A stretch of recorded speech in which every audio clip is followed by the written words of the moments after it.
कोविड-19 और कई देशों में सोशल डिस्टेंसिंग और सेफ्टी मेजर्स की वजह से आम इंसान की रोजमर्रा की जिंदगी में काफी परेशानियां आई। यूनेस्को के अनुसार अप्रैल 2020 तक 188 देशों में स्कूल्स बंद कर दिए गए थे, जिसकी वजह से दुनिया के 90% से ज्यादा बच्चे स्कूल नहीं जा पाए। धीरे धीरे विकसित देशों के और जिनका सोशियो इकोनॉमिक बैकग्राउंड बाकियों से बेहतर है, वो डिजिटल माध्यम से अपना एजुकेशन पूरा करने लगे, जिसकी अपनी अलग चुनौतियां थी, पर कम से कम वो फिर एक बार पढ़ पा रहे थे। एक किस्म के माहौल में थे जहां वो अपने हम उम्र के साथ थे। हालांकि जो विकासशील देशों के और जिनका सोशियो इकोनॉमिक बैकग्राउंड कमजोर था, वो इन माध्यमों को साथ नहीं पाए, जिसकी वजह से उन्हें कई मुश्किलों का सामना करना पड़ा। इस सब में जो बच्चे अपनी आखिरी साल में थे, चाहे वो स्कूल के हो या कॉलेज के, उनके लिए अनिश्चितता काफी बढ़ गई और कई बच्चे पूर्व मौजूदा मानसिक स्वास्थ्य की समस्याओं से गुजर रहे थे। इस सब की जानकारी हमें है, पर इन सब का लंबे समय में बच्चों की मानसिक स्थिति पर क्या असर होगा, ये हम बिल्कुल नहीं जानते। और इसी विषय की गहराई को समझने के लिए और कुछ सवालों के जवाब देने के लिए हमारे साथ है नरिता सगरवाल जी, जो आरसीआई लाइसेंस प्राप्त क्लिनिकल साइकोलॉजिस्ट है, जो दिल्ली और मुंबई में प्रैक्टिस कर रही हैं और जो भारत के कई उम्दा ऑनलाइन हेल्थ केयर सर्विसेज के पैनल पर है। स्वागत है आपका। थैंक यू आकाश जी।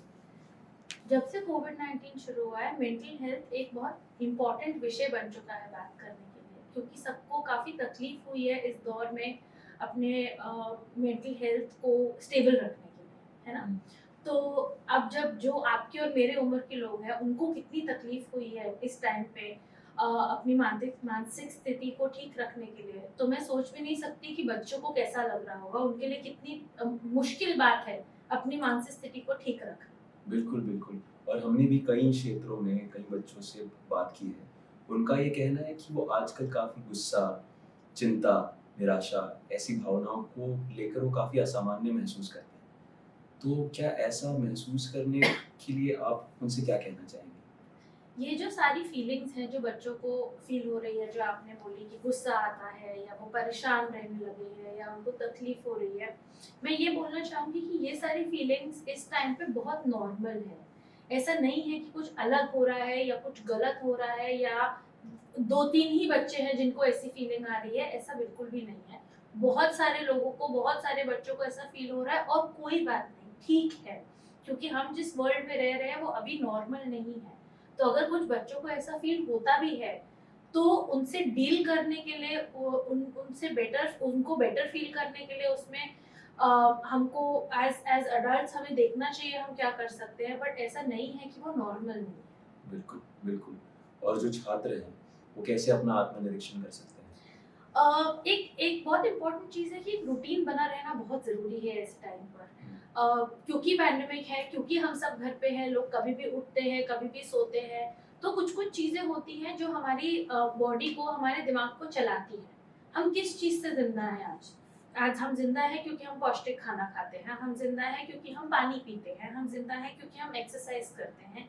ये बेसिक चीज़ें हैं जो हमारी बॉडी को चलाती हैं। सिमिलरली एक रूटीन बनाए रखना बहुत इम्पोर्टेंट है, क्योंकि वो हमारे मानसिक स्थिति को बढ़ावा देता है, खुश रखता है, हमें हमें आगे बढ़ने में हेल्प करता है। तो ठीक से खाना, ठीक से पीना, ठीक से सोना, ठीक से एक्सरसाइज करना, जो बेसिक चीज़ें हैं हमारी लाइफ की, अगर हम उन चीज़ों पे ध्यान देंगे तो आगे बढ़ के हमारी मानसिक स्थिति काफ़ी बेटर होगी इससे। जी ज़रूर। और इस रूटीन में आप कौन से समय को सबसे ज़्यादा महत्व देना चाहेंगे? इस पूरे रूटीन में सबसे ज़्यादा इम्पोर्टेंट आई थिंक हमारी नींद है। हुँ। स्लीप जब तक पूरी नहीं है, नींद जब तक पूरी नहीं है, हमारी बॉडी फंक्शन नहीं कर पाती है। बिल्कुल। और पैंडेमिक के टाइम पे क्या होता है कि हम कभी भी सो रहे हैं, कभी भी उठ रहे हैं, कहीं से भी काम कर रहे हैं, बेड पे उठ रहे हैं तो बेड पे काम कर रहे हैं, वो गलत है। तो एक चीज़ जिसको हम सबसे ज़्यादा महत्वपूर्ण मानते हैं वो है स्लीप हाइजीन। स्लीप हाइजीन एक ऐसी चीज़ है जिसमें जब हम सो के उठते हैं एक जगह से, तो हम कोशिश करते हैं कि हम उसी जगह पर काम ना करें क्योंकि हमारा ब्रेन बेड से एक नींद का रिलेशनशिप जो है, जो बना के रखा हुआ है, वो टूट जाता है। फिर हमारा ब्रेन डिसाइड करता है कि अच्छा नहीं, बेड मतलब काम, या बेड मतलब फ़ोन, या बेड मतलब टीवी, वो गलत है। तो जब हम लोग एक बार सो के उठ गए तो बेड से दूर जाकर एक अलग जगह पे काम करना बहुत इंपॉर्टेंट है, ताकि जब हम रात को सोने के लिए आए तो हमारी ब्रेन बेड से अपने आप को रिलेट करे नींद से बिल्कुल। और हमें नींद आए। और आप बच्चों को और क्या सलाह देंगी? एक और सलाह जो मैं मानती हूँ बहुत इम्पोर्टेंट है, अपने आप का ध्यान रखना, अपने आप को ऐसी इम्पोर्टेंस देना कि हाँ, मैं अपने आप को ठीक रखना चाहता हूँ, अपने स्वास्थ्य को ठीक रखना चाहता हूँ, तो उसमें क्या क्या हम कर सकते हैं। कोशिश करें कि हम लोग थोड़ा 20-30 मिनट की एक्सरसाइज करें, चाहे घर में हो, जिम जाने की ज़रूरत नहीं है, बिल्कुल। घर में चलिए, थोड़ा डांस करिए, एरोबिक्स करिए, कुछ ऐसी हॉबी पकड़िए जो आपको अच्छी लगती है, गाना, डांस, म्यूजिक, कुछ भी। कोई ऐसी चीजें करिए जिससे आपका मन बहले, जिससे आपके मन को अच्छा लगे, उसी को हम सेल्फ केयर कहते हैं। जी। अच्छा खाना खाना, पौष्टिक खाना खाना, कोई चीज अगर आपको बाहर से खाने का मन है तो मैं भी उसको घर में बना के खाना, जी। ये सारी चीजों को सेल्फ केयर हम कहते हैं, और इससे हमारे मेंटल हेल्थ में, बच्चों के मेंटल हेल्थ में बहुत फर्क पड़ता है। जी, तो समझ गए। लेकिन जो आपने तरीके बताए हैं वो कहने सुनने में आसान है, पर इनको अपनाने में काफी कंसंट्रेशन और फोकस लगता है, जो शायद सभी छात्र ना कर पाए। तो ऐसे छात्रों को आप क्या कहेंगे? आकाश, ये टाइम ऐसा है ना, जो कोविड-19 का टाइम है, जब तक सब घर में है, मुश्किल है, सबके लिए मुश्किल है।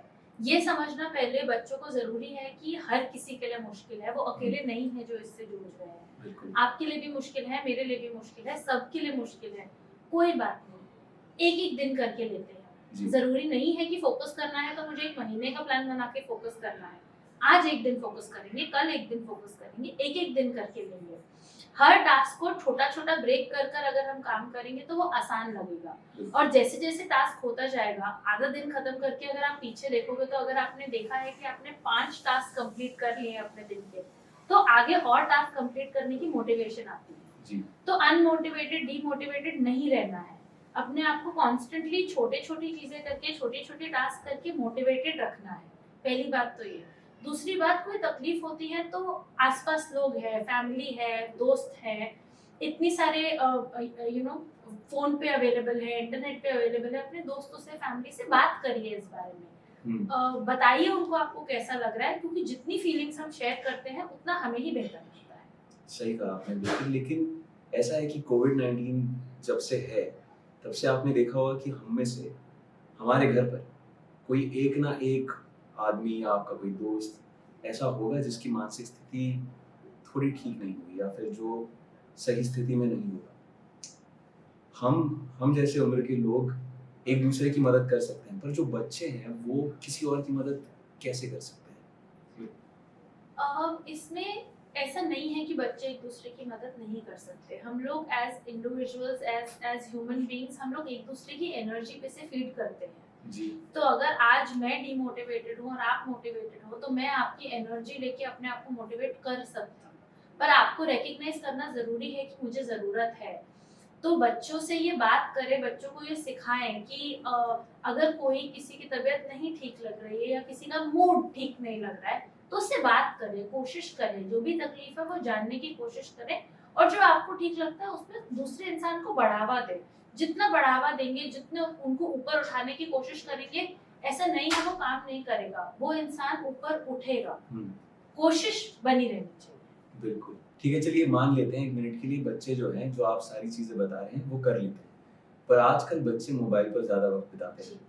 इंटरनेट उनके पास काफ़ी एक्सेसिबल होता है। करेक्ट। ऐसे में उनके पास इन्फॉर्मेशन आती रहती है, और इस सब में हम कैसे देखें कि वो गलत इन्फॉर्मेशन देख रहे हैं, सही इन्फॉर्मेशन देख रहे हैं, और गलत देख रहे हैं तो उनकी मानसिक स्थिति पर कैसा असर हो रहा है? इस सब का ध्यान हम कैसे रखें? अपने बच्चों से बात करना बहुत ज़रूरी है इस बारे में। देखिए कि वो अपनी इन्फॉर्मेशन ला कहाँ से रहे हैं। थोड़ा, क्योंकि सब घर में थे, क्योंकि सब घर में साथ बैठे हैं, इस बारे में चर्चा करना इम्पोर्टेंट है। इस बारे में बात करना ज़रूरी है कि कहाँ से आपकी इन्फॉर्मेशन आ रही है, क्या देख रहे हैं। इंटरनेट, टीवी, फ़ोन पे इन्फॉर्मेशन लिमिट कैसे की जाए अपने बच्चों के लिए।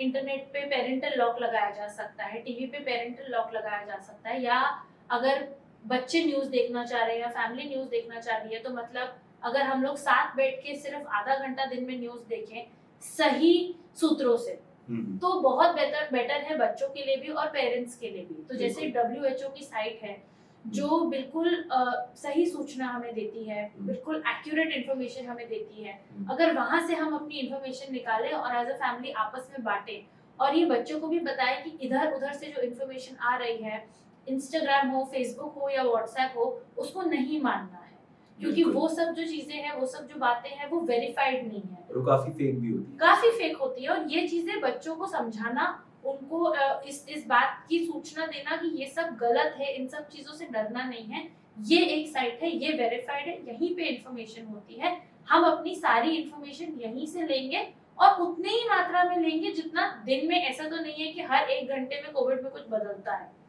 चला जा रहा है चला जा रहा है, अब तो 1.5 साल हो गया है, वैसे ही चला जा रहा है। तो क्यों ना हम एज अ फैमिली आधा घंटा निकाले दिन में, जब हम अपनी सारी इंफॉर्मेशन इकट्ठी करें और बस वहीं पे रोक दें, और फिर सोशल मीडिया और इंटरनेट को अपने टाइम पास के लिए यूज किया जाए। जी नैनीता जी, एक सवाल है आपसे। जी मुझे इस पैंडेमिक में कई दिक्कतें आई हैं, जी कहाँ पर ध्यान देना चाहिए, कहाँ पर नहीं, तो ऐसे में क्या करना चाहिए? इस चीज पे फोकस किया जाए जो चीज हमारे कंट्रोल में है, जो चीज हम लोग बदल सकते हैं या जो चीज का परिणाम हम बदल सकते हैं। जो चीज हमारे कंट्रोल में नहीं है, उस चीज पे फोकस करेंगे तो हमेशा परेशानी आने वाली है, हमेशा हम अपने आप को दुविधा में ही पाएंगे। तो अगर कोई ऐसी बात है जिसमें आपको लगता है कि जैसे कोविड-19 है और हम लोग घर से बाहर नहीं निकल पा रहे हैं और मैं इस चीज को लेके परेशान हूँ, पर इस चीज का आप कुछ कर ही नहीं सकते। जिस चीज का आप कुछ कर ही नहीं सकते, उस चीज को कंट्रोल करने का कोई फायदा ही नहीं है। इस चीज में आप कर क्या सकते हो? अगर आप कोविड-19 को लेके परेशान हो तो मास्क पहन सकते हो, हाथ धो सकते हो, सामाजिक दूरी रख सकते हो, ये सारी चीजों से आप अपने आप को पैंडेमिक से बचाए रख सकते हो। बिल्कुल। तो जब कोई चीज को हम कंट्रोल में लेते हैं, जो हमारे कंट्रोल में है, और उस पे फोकस किया जाता है, तो हमें बेहतर लगता है, हमारे मन को अच्छा लगता है, हमें ऐसा लगता है कि कोई तो ऐसी चीज है जो चीज हमारे कंट्रोल में है, जी वही चीज पे फोकस करें तो ज्यादा बेहतर रहेगा, रादर देन उन चीजों पे फोकस करें जो हमारे कंट्रोल में है ही नहीं। बिल्कुल। फिर भी अगर किसी को अच्छा नहीं लग रहा हो तो उसके लिए आप क्या कर सकते हैं? अगर किसी को नहीं अच्छा लग रहा है, किसी को नहीं ठीक लग रहा है, 1 दिन हो गया, 2 दिन हो गया, ठीक है, हम कभी बोलते हैं कि आज इसका मूड ठीक नहीं है, इसको रहने देते हैं, या कल उसका मूड ठीक नहीं है, कोई बात नहीं, आज एक नया दिन आएगा, कल वो फिर ठीक हो जाएंगे। पर जब आप देख रहे हैं कि उनका मूड कुछ दिनों तक खराब है, ये 1 दिन 2 दिन की बात नहीं है, ये एक आदत बनती चली जा रही है, 1 हफ्ता 10 दिन, तो जरूरी है उनको प्रोफेशनल हेल्प दिलाने की, क्योंकि प्रोफेशनल हेल्प इसी चीज के लिए है। अगर आज आपका हाथ टूटेगा या आपको पैर में चोट लगेगी, तो ऐसा नहीं है कि आप घर में बैठ के वो हड्डी टूटी हुई हड्डी को फिक्स करने का वेट करेंगे, आप जाएंगे प्रोफेशनली, उस पर कास्ट लगवाएंगे। वैसे ही हम साइकोलॉजिस्ट आपके तकलीफों पे कास्ट लगाने का काम करते हैं और धीरे धीरे करके मानसिक स्थिति को ठीक करने का, नॉर्मल लाने की कोशिश करते हैं। तो हमेशा हेल्प लीजिए, ऑलवेज गुड। बिल्कुल बिल्कुल सही कहा, और हेल्प लेने में कोई भी दिक्कत नहीं है।